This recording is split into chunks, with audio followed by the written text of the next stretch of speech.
Imagine this. My cows, which my family has been raising for 3 generations, nearly cost me everything because of a power-hungry HOA. But in the end, they were the key to exposing a $1 million corruption scheme. Over the next 30 minutes, I'll tell you this crazy story, featuring security cameras, amazing neighbors, and a lesson these people will never forget. Stick with me. This farm is more than just a piece of land. It's a living legacy, written in every furrow of this red soil and in the worn-out boards of these fences. My grandfather bought it in 1947, right after the war, with every hard-earned penny he had saved over years of struggle, selling milk door to door, fixing broken wagons, and even trading chickens for tools. He used to tell these stories on the porch, his voice raspy, his eyes shining like he could still see the first corn sprout breaking through the ground, rocking in the same wooden chair that still creaks today.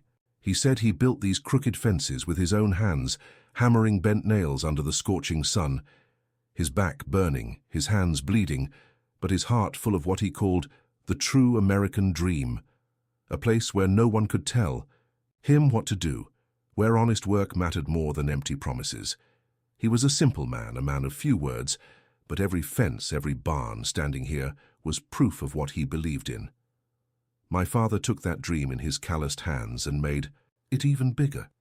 He taught me to wake up before the sun, to smell the damp earth at dawn, to hear the cows lowing, as if it were a song guiding the day. He passed down the right way to milk a cow without scaring it, to fix a tractor with wire if necessary, to look at the sky and know if the rain was coming or not, things you don't learn in books, only through mud and sweat. For decades, I lived this way. The silence of the morning broken only by the roosters crowing, the open horizon, the cattle grazing peacefully. It was me, the land, and a rhythm that felt eternal. But about 2 years ago, that world started to crack. On the other side of the fence, where there had only been tall grass, the wind blowing, and the occasional bird chirping, the ground was torn up by noisy machines. Instead of green fields, luxury homes sprang up, mansions with windows so big they reflected the sun right into my eyes, perfect lawns that looked painted, garages filled with shiny cars that had never seen a dirt road. And with them came an HOA, a homeowners association with rules printed on expensive paper and fake smiles, thinking they could cross my fence line, look into my life, and tell me how I should live. They don't understand what these fences mean, nor the weight of every nail my grandfather hammered in.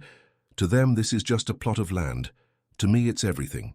For decades, it was just us, the farmers, and life moved at the slow, predictable pace of the land. The day started with the sun rising over the hill, the smell of black coffee drifting from the kitchen, the sound of boots on the porch, and the cattle grazing without a care. No complications, no one to judge how we lived. Then, suddenly, like someone had flipped a switch, these dollhouses started popping up on the other side of the fence, identical rooftops lined up in neat rows, pristine lawns that looked like they'd been trimmed with manicure scissors, automatic lights that flicked on by themselves at night. At first I thought, all right, new neighbors, let's try to get along. I even opened the farm gates for them, invited a few over for our annual harvest barbecue, the one we've been having since my grandfather's time, with ribs roasting, over an open fire, music playing from an old radio, and the scent of smoke mixing with fresh corn.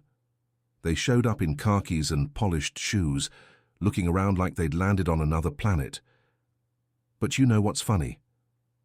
That night they loved the cows, took pictures with them, laughed at their lowing, even asked if the milk went straight into the glass. I thought it would all work out, but that was before. Last month everything changed again. A letter arrived in the mail, fancy paper with a gold border, like something from an expensive lawyer. I opened it, expecting a notice from the bank or the county, but no, it was from the HOA. The text, in perfectly neat letters, said, "Your cows are reducing property values." Seriously? I read it twice to make sure it wasn't a joke. Who looks at a cow, peacefully grazing, chewing grass with that calm, lazy gaze and thinks, that's a problem? Who sees an animal that provides milk, that has been part of this land for generations, and decides it's the villain? I was so stunned I almost threw the letter into the fire. But I kept it to show my friends and laugh later. That's when she showed up. Karen Holt, president of the HOA, queen of the brand new neighborhood. She came marching into my pasture one hot afternoon, her high heels sinking into the soft dirt, dressed in a beige suit that practically screamed, "I don't belong here." She carried a leather folder under her arm, filled with papers she waved around like evidence of a crime, with two guys trailing behind her, one in a grey suit with a camera around his neck, and another with a tablet, snapping pictures of my historic barn like it was a crime scene. The barn, which my grandfather built with hand-cut logs, had withstood storms, droughts, and even a lightning strike in '68. And now what? It was suddenly a threat to their perfect lawns. She stopped in front of me, adjusting her blonde hair as the wind tried to mess it up, and looked at me like I was the trespasser on my own land. "Mr. Your last name," she said in that tone, of voice used to giving orders. "We need to discuss the visual and olfactory impact of your agricultural operation." Olfactory? Was it the smell of manure that bothered her? I almost laughed in her face, but then I saw she was serious. She stood there, planted in my pasture, her heels wobbling in the soft dirt, looking at me like I was the intruder. "Mr. Your last name," Karen Holt said, her voice sharp as a brand new knife. "The sound of cows mooing early in the morning and the smell of your livestock are disrupting the peace of the neighborhood." Disrupting the peace. I almost burst out laughing, imagining my cows as movie villains, conspiring to wake up the neighbors with their lazy mooing. But I held it in. There was something in the way she spoke, a cold glint in her eyes, that made me swallow the laughter. This wasn't just about cows or the smell of manure. There was something more behind that pristine suit and that stack of ridiculous rules. That very night, after she left with her tablet-wielding goons, I couldn't sleep. I kept thinking about what she really wanted, and the look of disgust she gave my barn, like it was a personal insult.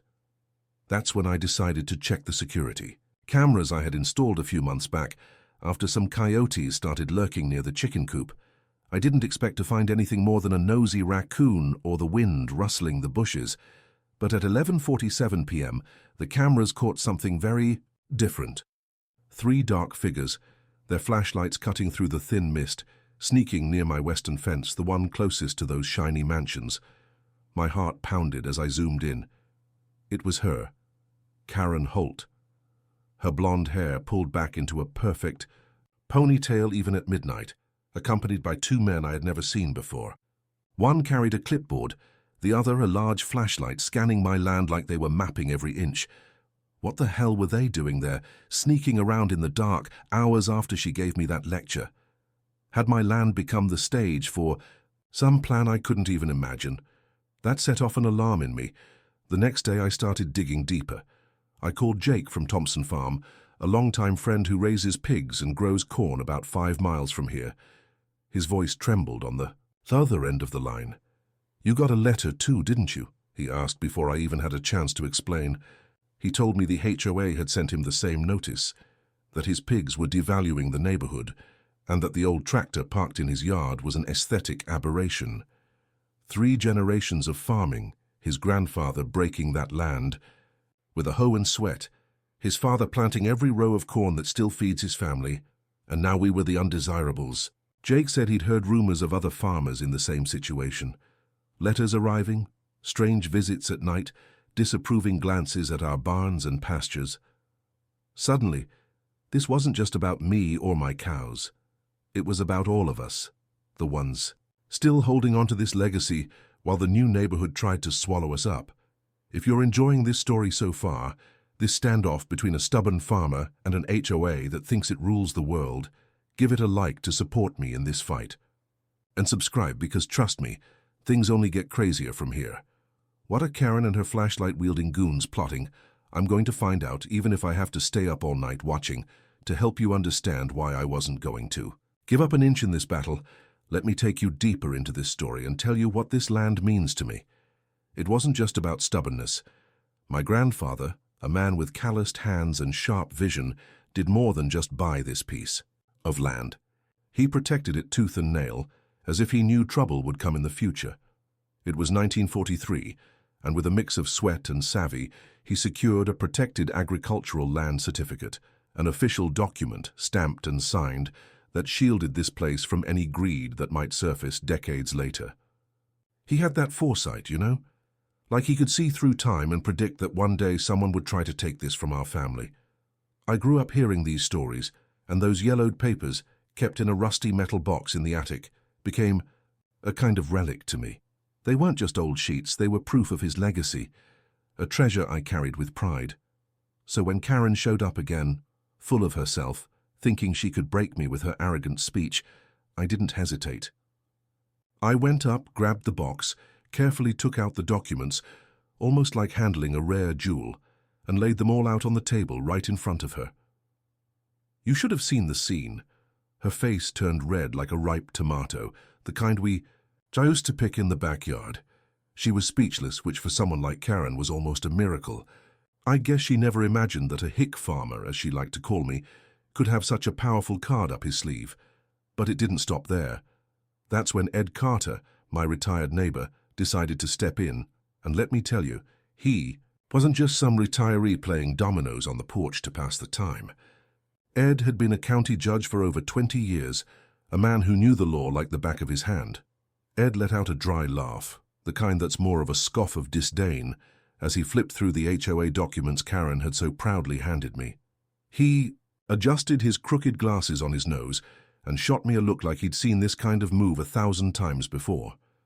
"This isn't worth the paper it's printed on," he said, tapping his finger on a paragraph full of legal jargon that, to me, might as well have been Greek. Then he dropped the bombshell. "You know you're not the only one. 2 other farmers on this road were pressured to sell their land in the past few weeks. They're circling us like vultures." I stayed quiet for a second, processing that. This wasn't just about me. Something shady was in the air. That same afternoon, my phone rang. It was Jake Thompson from Thompson Farm, a big bearded guy I'd known since the days we swapped corn seedlings at the market. His voice was heavy, almost like he was admitting defeat. "They came after me too, man. Offered me a fat check to pack. Up and leave." I said no, but they didn't take no for an answer. I hung up the phone and felt a chill run down my spine. This wasn't just about my cows grazing peacefully in the field or Karen's stubbornness. Something much bigger was going on, a machine turning in the shadows, and I was starting to feel its weight. I decided to dig deeper. I went back through the security camera footage I had installed last year, a precaution I took after some kids stole a few chickens just for fun. I spent hours reviewing the last month's footage, drinking cold coffee and jotting notes in an old notebook. That's when the pattern appeared, clear as the sun rising. Every Wednesday night, without fail, a shiny black SUV would park on the road that cuts through my property. At first I thought it was just teenagers messing around, maybe planning some dumb prank. But then I zoomed in on one of the images, and my heart nearly stopped. It was Karen, unmistakable in that blue coat she wore like a uniform, standing with a man I'd never seen before. He was tall, wearing a dark suit, and there they were, pointing at my land, taking pictures with their phones and gesturing as if they were measuring the place with their eyes. I stared at the screen, the silence of the house weighing on my shoulders, and started putting the pieces of this puzzle together. The HOA, the forced sales, the mysterious SUV. It wasn't a coincidence.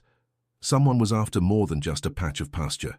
They were aiming for control of everything around here, and whether I liked it or not, I had become their next target. It was a cold night, the kind where the wind howls low and the stars seem farther away.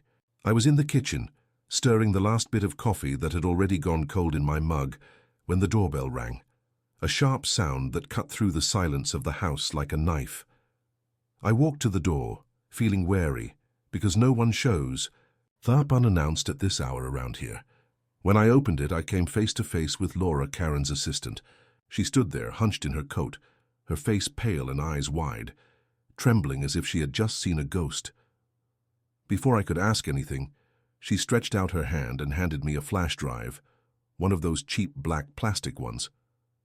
"I can't sleep knowing what they're planning," she whispered, her voice almost swallowed by fear. "Please look at this." Then she turned around and ran to her car, the headlights flashing as she disappeared down the dark road. I shut the door, the flash drive burning in my hand like living proof of something I didn't yet understand. I powered up my old laptop, which took an eternity to wake up, and plugged in the device. What I found made my stomach tighten into a knot. There was a folder full of secretly exchanged emails, muffled audio recordings that were still clear enough to recognize the voices, and a PDF document titled Acquisition Plan Phase 1. It wasn't just about my farm, as I had begun to suspect. They were targeting all the agricultural land in the county, every acre, every pasture, every piece of soil that families like mine had maintained for generations. The plan was dirty. Drive down property values, force desperate sales, and buy everything for a fraction of its real price. And at the center of it all, like a signature on a deal with the devil, was his name, Mark Reynolds, Karen's husband and CEO of Horizon Development. I clicked on one of the recordings, and Mark's voice filled the room, deep, confident, with a touch of arrogance that made me want to punch the wall. He was in a meeting, laughing with someone I couldn't identify, saying, "We're going to buy everything for almost nothing. These country bumpkins have no idea what's coming." In another audio file, Karen responded, in that tone of hers that mixed superiority with venom, "Luxury properties, Mark. That's what this land is going to become. Gated communities, golf courses. They'll thank us in the end." My blood boiled, a hot rage rising from my chest to my throat. This wasn't just greed, it was contempt. They were laughing as they plotted to wipe our community off the map and replace our lives with a playground for the rich. I sat there, staring at the screen, the silence of the night now heavy with something I knew I couldn't ignore. The next morning, with the flash drive in my hand and a determination I hadn't felt in years, I went straight to Ed's house, the retired judge. He greeted me on his porch, still in striped pajamas and holding a steaming cup of coffee, but when he saw my face, he put everything down and told me to come in.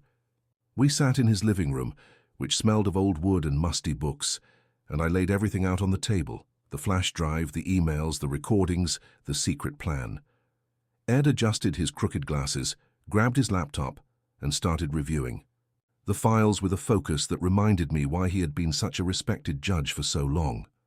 We sat there for hours, the silence broken only by the clicking of his mouse and the occasional he muttered under his breath. Finally, he took off his glasses, rubbed his eyes, and looked at me seriously. "This is criminal, son.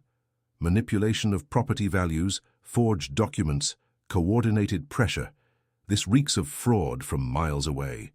They won't get away with this if it comes to light." I knew I needed more allies, so I called Jake Thompson. He brought his daughter, Sarah, a young but razor-sharp lawyer who had returned to town after years of working at a big law firm in the capital. She listened to everything, read the files, and immediately said, "We need someone in the press." She was the one who connected us with Ryan, a local reporter from the county newspaper. The guy was thin, with deep eye bags and a restless energy, but his eyes lit up when I showed him the evidence. "I've been sniffing around something like this," he said, flipping through a notebook filled with scribbled notes. He told us he'd been investigating similar cases for months. Farms sold for pennies after pressure from mysterious HOAs, families giving up simply out of exhaustion. And guess who showed up in every story as the invisible thread? Horizon Development. "They're like termites," Ryan said, tapping his pencil on the table. "They eat everything from the inside before you even realize it." Ryan revealed a pattern that left me speechless.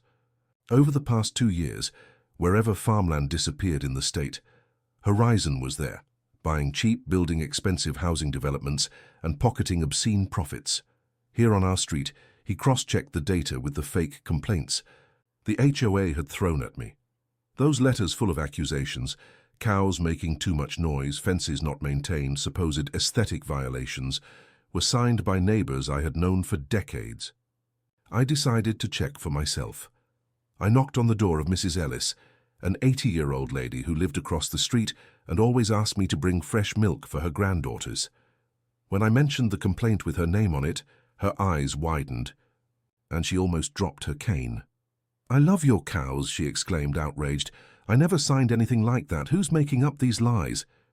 It was all fake, a web of forged documents that Karen and Mark had spun to suffocate us. At that moment it became clear, this wasn't just a personal fight, it was a war against all of us. We planned everything carefully and took the evidence to a town hall meeting, hastily scheduled on a humid night that seemed to carry the weight of what was coming.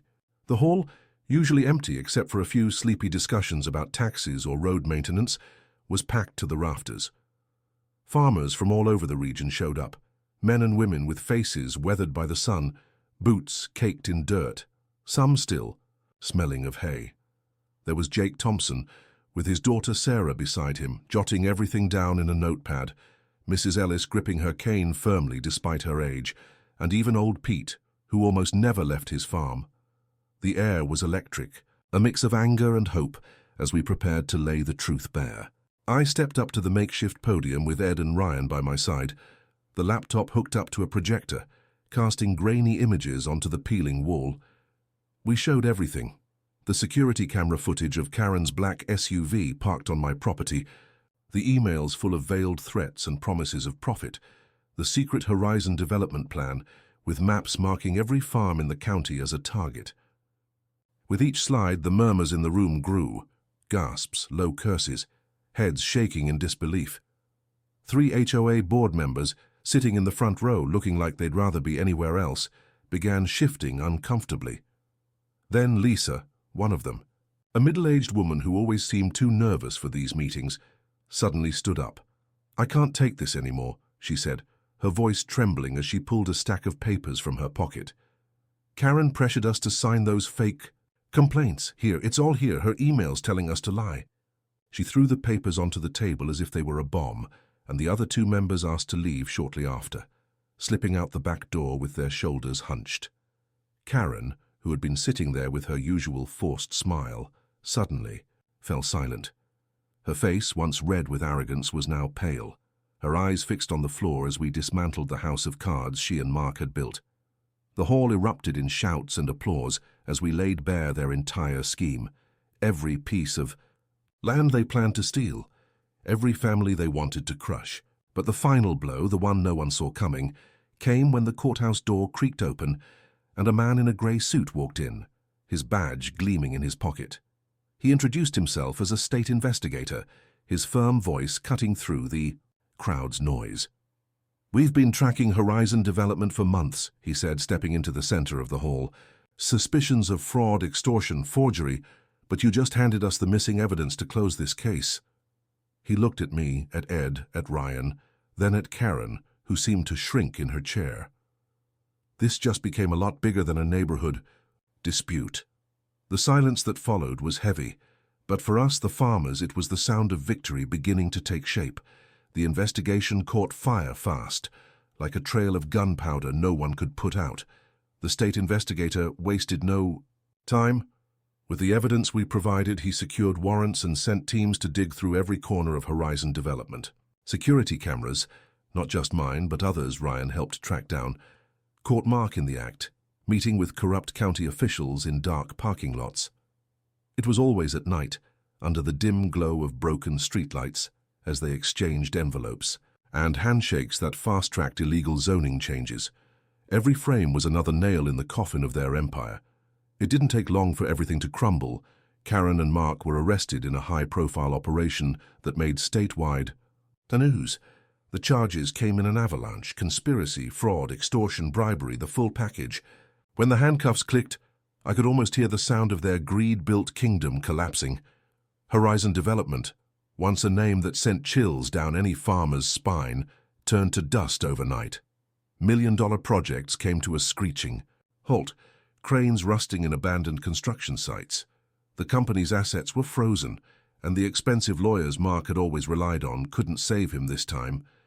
But what really made me smile was what happened next. Our fight, which started as a personal battle against Karen and her ridiculous complaints about my cows, became something much bigger. The story spread, newspapers, radio stations, even a special on state television, and caught the attention of lawmakers. Jake's daughter, Sarah, worked with other attorneys to turn our fight into real change. Months later, with the support of farmers across the state, the Farm Heritage Protection Act was born. Signed in a ceremony full of flashing cameras, it's ensured that no HOA or predatory corporation could ever mess with agricultural land again, shielding the legacy of families like mine with an iron wall. And you know what's crazy? It all started because of my stubborn cows, the same ones Karen hated, mooing loudly and grazing peacefully while she schemed against me. They became a symbol of resistance, and I swear, on the day the law was passed, I looked at them in the pasture and felt a deep sense of pride. Ed, Jake, Mrs. Ellis, all of us toasted with cold beers on the porch that night, laughing about how a handful of farmers and a noisy herd took down an empire. My grandfather's land, the one he protected so carefully in 1943, was now safe forever, and I knew that wherever he was smiling. Today, my farm is alive with an energy I haven't seen since my grandfather's time. The pasture is lush and green. The cows moo with a joy that almost feels like defiance, and the air carries that fresh scent of thriving land. The new residents in the fancy houses that popped up nearby, far from complaining, they love what we have here. Every weekend, entire families show up. Parents with curious smiles, kids wide-eyed with excitement, eager to learn how to milk a cow or where real milk comes from. Jake and I started hosting open farm days, teaching kids how to feed calves and sharing stories about how this place endured. It's funny to think that where Karen saw noise and backwardness, these people see something precious, something no shopping mall could ever provide. And there's more. We took the exact plot of land where Karen wanted to build her pretentious clubhouse, all glass and concrete with a pool and tennis courts no one would use, and turned it into a farmer's market. Every Saturday the place comes alive. Colourful stalls overflow with fresh corn, homemade honey, cheeses Mrs. Ellis crafts with her shaky but skilled hands, and even jams Pete started selling, awkward but proud. Property values here skyrocketed, not because of soulless mansions, but because people want this. Real farms with chickens pecking and the wind rustling through barns, not luxury condos that look like something out of a sterile catalogue. Who would have thought Horizon's plan to drive down prices would end up doing the exact opposite? The community is closer than ever, like this fight reignited a fire we didn't even know was still there. At our monthly meetings, Jake shows up with a warm apple pie, his mother's recipe, that has everyone fighting over the last slice. Ed, who used to be all gruff and serious, now smiles easily. A smile of a man who knows he helped make history. Even Mrs. Ellis, who barely left her house before, is now the queen of good gossip, telling everyone how her cows became famous. The national media picked up the story, and suddenly our little street became news in magazines and TV shows. The farmers who took down an empire, they call us. We became a symbol of resistance, living proof that with unity and stubbornness you can take on any giant. And me? I look at my cows grazing peacefully and think, they started all of this, and now they're here, living the happy ending we fought for together. Karen and Mark, those two are behind bars now, probably grinding their teeth as they watch from afar while we thrive like never before. They came here with the arrogance of people who think they can steamroll over anyone, thinking a farmer with a few cheap cameras, a handful of stubborn neighbors, and a noisy herd would fold easily under their threats. Well, they were dead wrong. Every day I look out my window and see the pasture full of life, the cows grazing without a care in the world, and I think they underestimated the power of people with deep roots and real friends. Their downfall became our trophy, and the sound of those handcuffs locking was the perfect soundtrack to this turnaround. My cows, the same ones Karen looked down on with her stuck-up nose, aren't just livestock anymore. They've become so much more. They're a loud living reminder of what happens when you stand your ground and fight for what's right. Every time a kid from the neighborhood comes running to see them, or a customer at the farmer's market takes home a bottle of fresh milk, I see the echo of the battle we won. My grandfather's legacy, the one he built in 1943 with sweat and vision, is stronger than ever. Those yellow documents he kept so carefully, they're no longer just papers in a rusty box. They're the foundation of something no one's knocking down anytime soon. Thanks for sticking with me through this whole story. It's been one hell of a journey, from the first rebellious moo to the law that protected our land. If you enjoyed this saga, and I hope you loved it as much as I loved living it.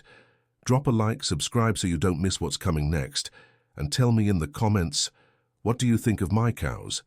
They're the real stars of this whole thing, and I want to know if you think they deserve a round of applause. Who knows, maybe one day I'll invite you over for a coffee on the porch so you can see them up close. But for now, I'm just happy to share this victory with you, wherever you are.